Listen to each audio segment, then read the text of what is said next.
What is up, guys? Welcome back to the channel. You're watching TWA Motorsports. Of course, my name is Travis, and today we're on the 54. I know it's not a lot of your favorites, and I actually went back and forth on not even making this video. That's where I stumbled across what actually happened. But before we talk about it, I want to talk about a situation that we had.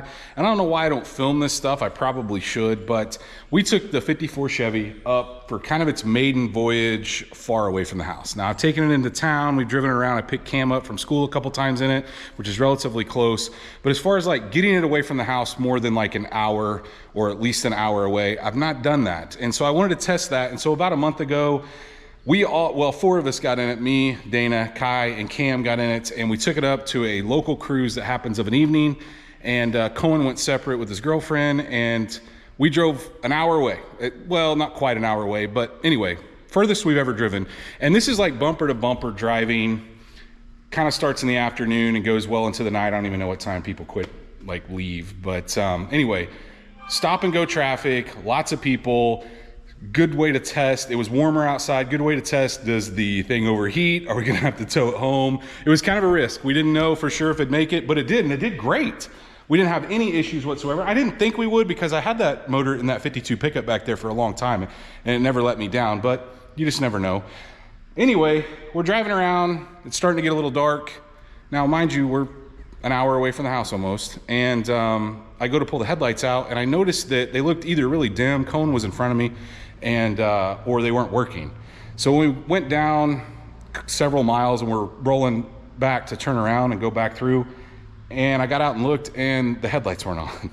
And it's dark, and we're an hour away from the house. I also noticed Cohen stepped on the brakes aren't working. Now the brake lights. The marker lights, or like the tail lights, are working, but the brake lights aren't working. So fumbled around with a flashlight. I did bring a flashlight because there's no like good light in this car. Fumbling around under the dash, I found that the brake light switch was unplugged. Plugged that back in, the brake lights are working. However, there was nothing unhooked from the headlights. So we just kind of cruised around with the side marker lights on. I'm going to show you here in a second. But yeah, we had to drive this thing home with no headlights, which was a struggle when we got closer to our house because we kind of live out in the country and there are no street lights. So it was a little sketchy, especially for like the last mile. Cohen decided to take off. It wasn't so close.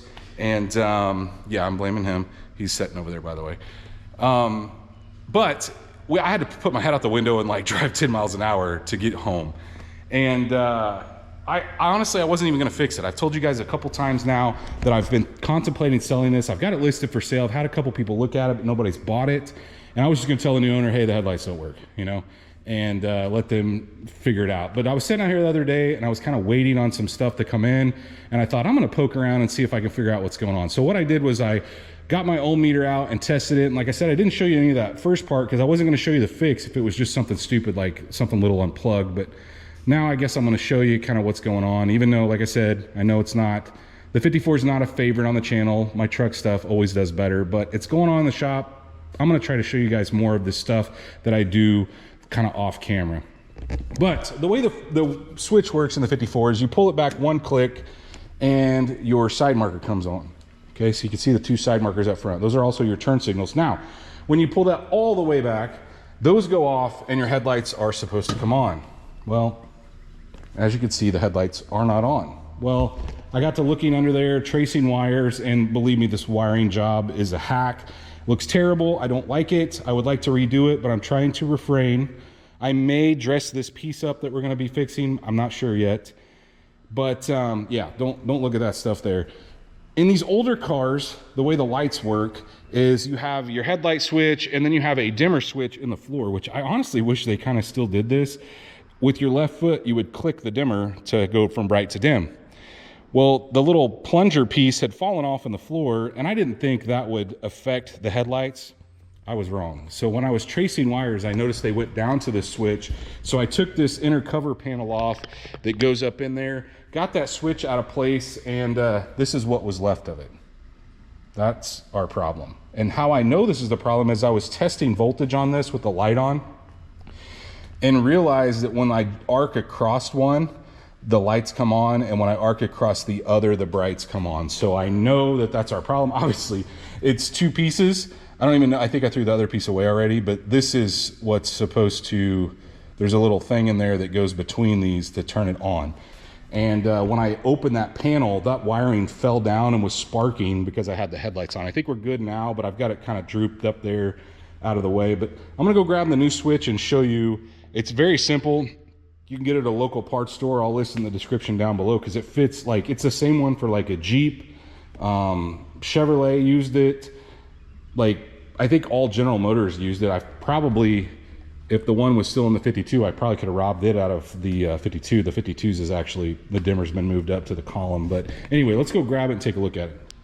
This is all it is. So what you're seeing right there is the plastic part broken off of the back of this. So this screws to the floor. There's 2 screws that come through the floor, and then that's all that holds this thing in. And then of course you click it on, click it off. So brights, dim, not much to it really. So what I need to do is I need to transfer these connections from this to this, and they should be in the exact same place. Actually, I guess it would be like that.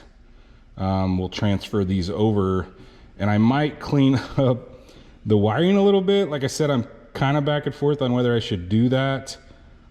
That could open a real rabbit hole, like for me, because I like to get a little crazier, and then this thing ends up apart for 6 months. I don't necessarily want to do that. So for now, we'll swap them over and we'll kind of see what happens. Now I taped up a little further on these, and I'm probably going to loom this, make it look a little nicer. We'll just focus on that spot right there. Although I'd like to unravel that tape and see what all the junk's in there. But anyway, we got it on here. All I did was transfer the switch. I didn't even look at the wires, okay? I have no idea what wire goes where. There's no labeling anywhere. I just transferred the wires in the same location. This 3-prong should be the same, right? Probably not my luck. We're gonna give it a shot. So now when we pull it out, should have headlights. And we do indeed have headlights. Now we should be able to click this. Well, that's not good. Did it go off? Not really sure what that's about. So they're not going to bright for some reason. Maybe there's not a bright light bulb in there. I wonder about that. I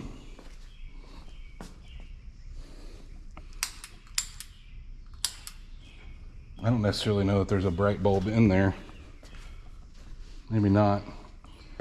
These old filament style bulbs could be our problem. But hey, we got headlights. That's all that matters. That's what I wanted to fix. So now I'm gonna try to tidy some of this up. I'm gonna try not to get in depth. I don't like that this wire that controls my fan is just willy-nilly butt spliced together and touching the side of the car. We may have to work on this a little. So similar to about everything I start to fix, something else goes wrong. Get the switch in, it's working great. In fact, I'll show you. Headlights come on, okay?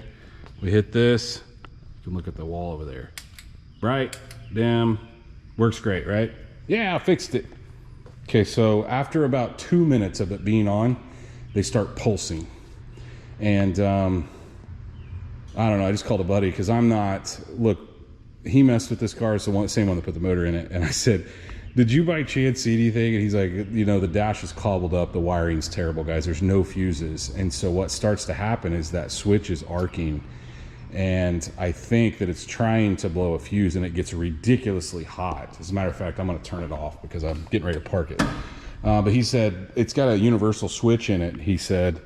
And he said, I bet that's what's going on. So we may end up buying a switch. I'm kind of nervous, so I'm gonna unhook the battery tonight. I'm gonna move it back under the lift and unhook the battery just to make sure we don't have any power going through that. I don't wanna burn the shop down and everything in it, trying to address this. So I will start this video back up when we get a new switch, and we will see if that remedies our problem. All right, got my new switch installed. And this is a newer Chevy switch. I've got this one hanging out here because we got to try to figure out what's going on. I don't know, guys. I noticed there's a loose wire right there that I have no idea what it goes to, but we know how this switch is wired based off the instructions. However, there's a couple less wires in it than there is here. So I don't know what all this goes to or what all is needed. So what I'm going to do is I'm going to grab my meter and we're going to test each one of these. And I'm going to try to throw a tone to, like, let's say if this one's supposed to be the park lights, maybe we can get an extension wire and make sure that it's indeed the park lights. The other thing I could do is, since it's still hooked up and just below the dash here, I could just go through and start pulling stuff off and see what doesn't work, I guess.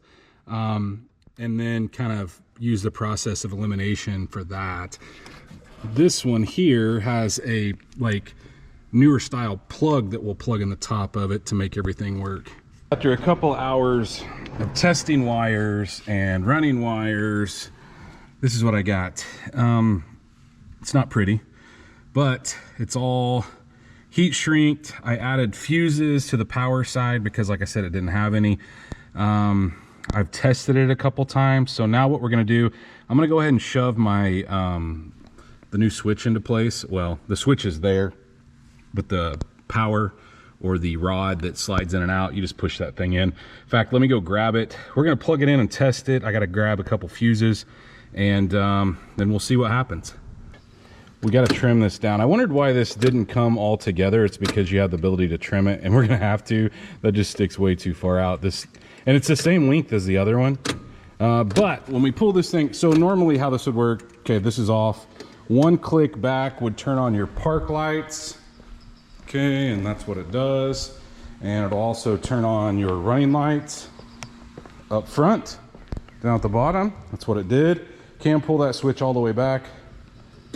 That turns on the headlights, and then from there we have our new switch that will make it go bright to dim.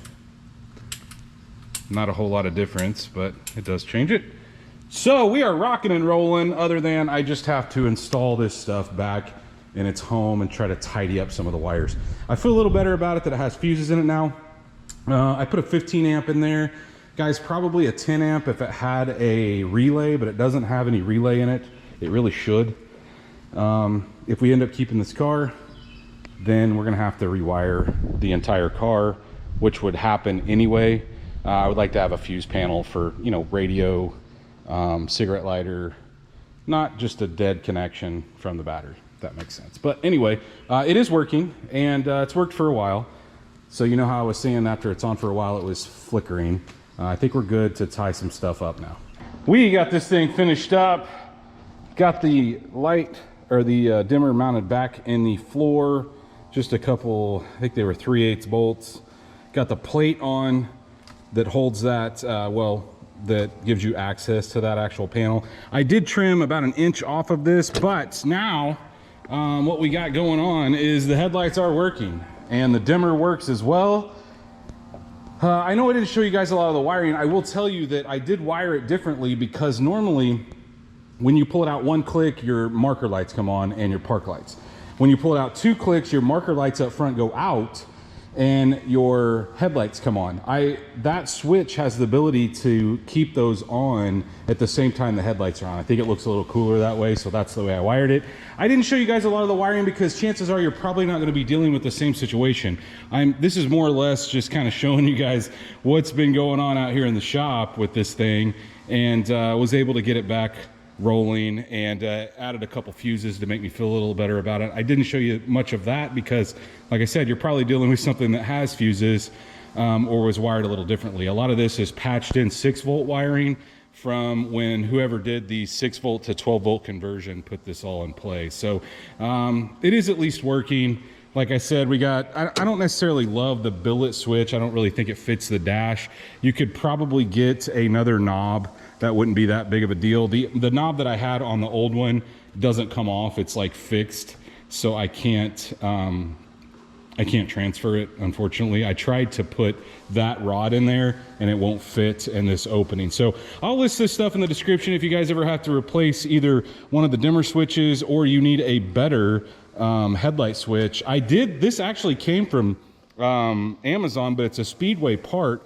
but it's a better version of the one that I had before. So the older one, like with the set screws and whatnot, they're just not real great. But hopefully you guys enjoyed watching me struggle through this. I am soaked in sweat. It's ridiculously hot. You can hear Cohen mowing out here and weed eating. But if you did enjoy this video, please, like always, smash that thumbs up button. Guys, if you are not subscribed, get on there, hit the subscribe button. Of course, like always, ring that bell notification. That will notify you every single time we drop a new video. And stay tuned to see if we sell this thing or it sticks around.